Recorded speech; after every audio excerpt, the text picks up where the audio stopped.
7 اکتوبر 2023 کو حماس نے اسرائیل پر حملہ کیا تو اسرائیل نے غزہ میں حماس کے علاوہ لبنان میں حزب اللہ کے خلاف بھی شدید کارروائیاں کیں اور حزب اللہ کی اعلیٰ ترین قیادت کو نشانہ بنایا۔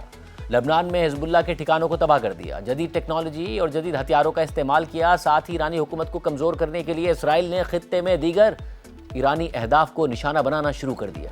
پہلے 31 جولائی 2024 کو اسرائیل نے ایک ہی دن میں حزب اللہ اور حماس کی قیادت کو 2 الگ الگ مقامات پر نشانہ بنا ڈالا۔ اسرائیل نے تہران میں حماس کے سربراہ اسماعیل ہنیہ کو شہید کر دیا اور اسی دوران لبنان کے دارالحکومت بیروت میں حزب اللہ کے ٹاپ کمانڈر فواز شکر کو فضائی حملے میں نشانہ بنا ڈالا۔ اس کے بعد روز کسی نہ کسی کمانڈر کو مار دیا جاتا یا لبنان میں تباہ کن حملہ کر دیا جاتا، مگر 17 ستمبر 2024 کو اسرائیلی انٹیلیجنس ایجنسی موساد نے حزب اللہ کے خلاف ایک غیر معمولی کارروائی کر کے دنیا کو مزید حیران کر دیا۔ حزب اللہ اسرائیل کی نگرانی سے بچنے کے لیے نئے الیکٹرانک آلات کے بجائے رابطوں کے لیے روایتی طریقوں پر انحصار کر رہی تھی، ساتھ ہی پیغامات کے فوری تبادلے کے لیے حزب اللہ کے اہلکار پیجرز کا استعمال کرتے تھے، مگر 17 ستمبر کو لبنان میں حزب اللہ کے زیر استعمال سینکڑوں پیجرز اچانک پھٹ گئے اور انہیں استعمال کرنے والے 12 سے زائد افراد مارے گئے اور ایرانی سفیر سمیت 2750 سے زائد افراد زخمی ہو گئے۔ یہ حزب اللہ کے مواصلاتی نظام میں بہت بڑا سیکیورٹی بریچ تھا اور یہ کارروائی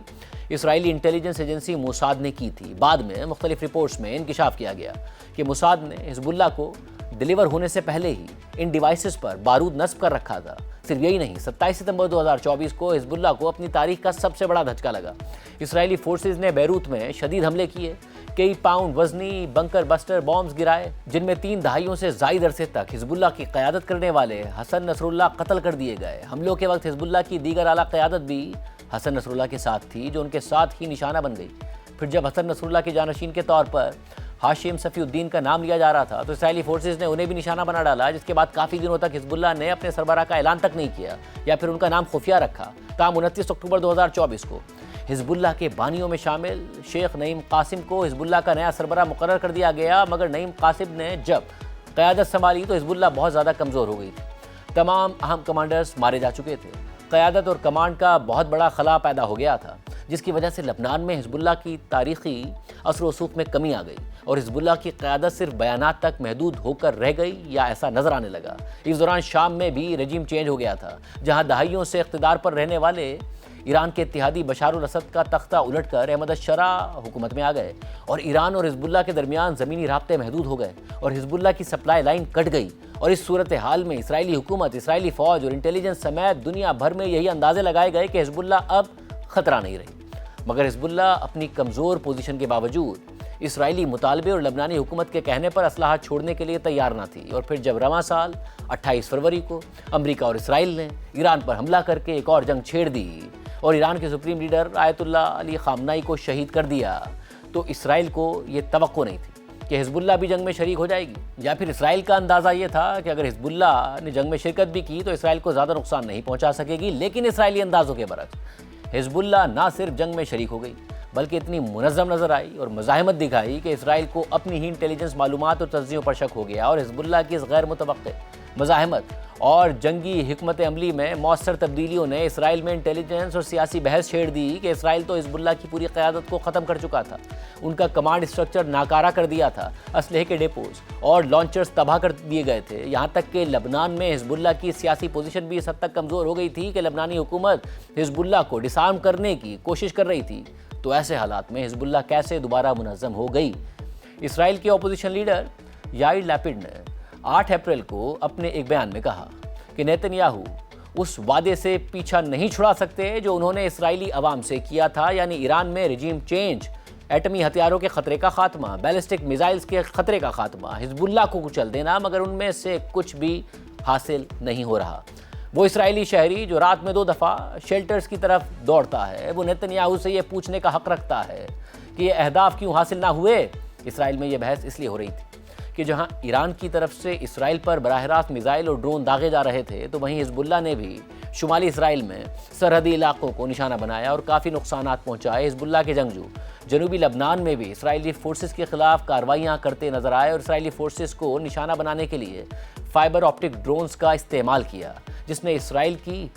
جیمنگ اور ٹریک کرنے کی ٹیکنالوجی کو ناکارہ بنا دیا اور کئی اسرائیلی اہداف کو آسانی سے نشانہ بنایا۔ حزب اللہ کے فائبر آپٹک ڈرونز اور راکٹ حملوں سے ہونے والی تباہی نے شمالی اسرائیل کے عوام اور جنوبی لبنان میں اسرائیلی فوج کو پریشانی میں مبتلا کر دیا۔ اس دوران اسرائیلی فوج کے ناردرن کمانڈ کے سربراہ میجر جنرل رافی مائلو کو یہ کہنا پڑ گیا کہ ہم نے لبنان میں حزب اللہ کی طاقت کو انڈر ایسٹیمیٹ کیا تھا اور 2024 میں لبنان میں حزب اللہ کے خلاف اپنی کارروائی کے نتائج کو اوور ایسٹیمیٹ کیا تھا، اور اب کہ جب حزب اللہ نے ناردرن اسرائیل پر درجنوں راکٹ داغے تو ہمیں اندازہ ہوا کہ حزب اللہ کے پاس تو سینکڑوں لانچرز اور کئی ہزار راکٹس موجود ہیں، جبکہ بلومبرگ کی خبر کے مطابق اسرائیلی ایئر فورس کے آفیسر کا کہنا ہے کہ حزب اللہ کے پاس 10,000 شارٹر رینج راکٹس موجود ہیں۔ صرف یہی نہیں، حزب اللہ کے حملوں کی وجہ سے اسرائیل کے شمالی شہروں میں غیر معمولی پینک کی صورتحال نظر آئی۔ اسرائیلی شہری اپنے علاقے چھوڑنے پر مجبور ہو گئے اور وہاں کے عوام اور نمائندوں نے اسرائیل کی مرکزی حکومت کو کڑی تنقید کا نشانہ بنایا۔ اسرائیلی اخبار ٹائمز آف اسرائیل نے کچھ عرصہ پہلے یہ رپورٹ کیا تھا کہ ایران کے میزائلوں کے برعکس حزب اللہ کے حملوں کے حوالے سے کوئی پیشگی وارننگ نہیں ہوتی، اور شمالی اسرائیل کے شہریوں کے پاس سائرن بجنے کے بعد شیلٹرز تک پہنچنے کے لیے صرف چند سیکنڈز ہوتے ہیں۔ اس حوالے سے بات کرتے ہوئے شمالی اسرائیل کے شہر کریات شمونا کی غیر قانونی سیٹلمنٹ کے میئر اویخائی اسٹرن نے کہا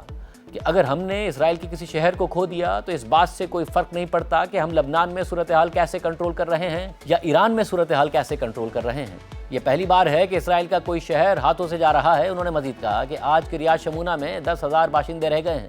مزید ایک مہینہ ایسے ہی گزر جائے گا تو وہاں 10,000 میں سے صرف 10 لوگ رہ جائیں گے، یعنی صرف وہ لوگ بچ جائیں گے جو اکیلے کہیں نہیں جا سکتے۔ شمالی اسرائیل کے ایک اور بلدیاتی نمائندے ایٹان ڈیویڈی نے نیتنیاہو حکومت پر تنقید کرتے ہوئے کہا کہ ہم اپنے گھروں کو بچانے کے لیے لڑ رہے ہیں، لیکن ہمارے پیچھے ریاست نہیں ہے۔ آپ نے 3 شہر ختم کر دیے، آپ آخر کر کیا رہے ہیں؟ یا تو کہیں کہ آپ اس معاملے سے نمٹنے کے قابل ہی نہیں ہیں اور ہماری جان چھوڑ دیں، یا وہ کریں جو کرنا ضروری۔ یہ سب جنگ کے دوران ہو رہا تھا اور نیتنیاہو بار بار پریشر میں تھے اور پھر لبنان پر حملے کر رہے تھے، سیز فائر کی خلاف ورزی کر رہے تھے، ٹرمپ کو ناراض کر رہے تھے، مگر پھر ٹرمپ نے وہ معاہدہ کر لیا جس کے بعد نیتنیاہو پر اسرائیل میں مزید دباؤ پڑ رہا ہے۔ لیکن سوال یہ ہے کہ حزب اللہ جو کچھ عرصہ پہلے اسرائیلی کارروائیوں کے نتیجے میں بے اثر ہو کر رہ گئی تھی اور اس کی پوری قیادت ہی ختم ہو گئی تھی، وہ اچانک پھر سے کیسے منظم ہو گئی؟ اس حوالے سے رائٹرز نے اہم تفصیلات شائع کی اور بتایا کہ کیسے ایران کی پاسداران انقلاب نے حزب اللہ کو دوبارہ فعال اور منظم کرنے میں کردار ادا کیا۔ رائٹرز کی رپورٹ کے مطابق پاسداران انقلاب کی سرگرمیوں سے واقف 2 ذرائع نے بتایا کہ نومبر 2024 میں اسرائیل اور لبنان کے سیز فائر کے بعد پاسداران انقلاب نے حزب اللہ کے اراکین کی دوبارہ تربیت کے لیے لبنان میں اپنے آفیسرز بھیجے، جنہوں نے حزب اللہ کے اسلحے کو دوبارہ منظم کرنے کے عمل کی بھی ذاتی طور پر نگرانی کی۔ پاسداران انقلاب کے آفیسرز نے حزب اللہ کے کمانڈ اسٹرکچر کو بھی اثر نو تشکیل دیا، کیونکہ اسے اسرائیلی انٹیلیجنس بریچ کر چکی تھی، اور یہ ایک ایسا فیکٹر تھا کہ جس نے اسرائیل کو حزب اللہ کے بہت سے لیڈرز کو قتل کرنے میں مدد دی تھی۔ ایک ذریعے کے مطابق حزب اللہ کو دوبارہ منظم کرنے کے لیے پاسداران انقلاب کے تقریباً 100 آفیسرز کو بھیجا گیا تھا۔ رپورٹ کے مطابق حزب اللہ کے ہیرارکل کمانڈ اسٹرکچر کو ڈی سینٹرلائز کمانڈ اسٹرکچر میں تبدیل کر دیا گیا اور چھوٹے یونٹس تشکیل دے دیے گئے جنہیں ایک دوسرے کی کارروائیوں کا محدود علم ہوتا ہے، اور اس سے آپریشنل سیکریسی برقرار رکھنے میں مدد مل رہی ہے۔ اسی طرح ایرانی کمانڈرز نے اسرائیل پر ایران اور حزب اللہ کی جانب سے ایک ساتھ میزائل داغنے کے منصوبے بھی تیار کیے۔ رپورٹ کے مطابق ایران کی سرمایہ کاری اسے فائدہ دے رہی ہے۔ حزب اللہ ایک ایسے وقت میں دوبارہ سنبھل گئی اور اپنے پاؤں پر کھڑی ہو گئی کہ جب اسے ایران کے حق میں جنگ میں شریک ہونا تھا۔ یعنی اب نتیجہ یہ ہے کہ نیتنیاہو نے جو ایڈونچر ٹرمپ سے کروایا، اس کے بعد ایران میں رجیم چینج نہیں ہوا۔ ایران نقصانات کے باوجود زیادہ مضبوط نظر آ رہا ہے۔ نیتنیاہو کی شدید مخالفت کے باوجود صدر ٹرمپ ایران سے مذاکرات کر رہے ہیں، معاہدہ کر رہے ہیں، اور ساتھ ہی نیتنیاہو پر شدید تنقید بھی کر رہے ہیں، اور ایرانی پراکسی حزب اللہ بھی اسرائیل کے لیے خطرہ بن گئی ہے۔ یعنی سب کچھ بیک فائر کر گیا ہے۔ جو کچھ نیتنیاہو نے پلان کیا تھا اسرائیل میں الیکشن جیتنے کے لیے، وہ سب الٹ پڑ گیا ہے۔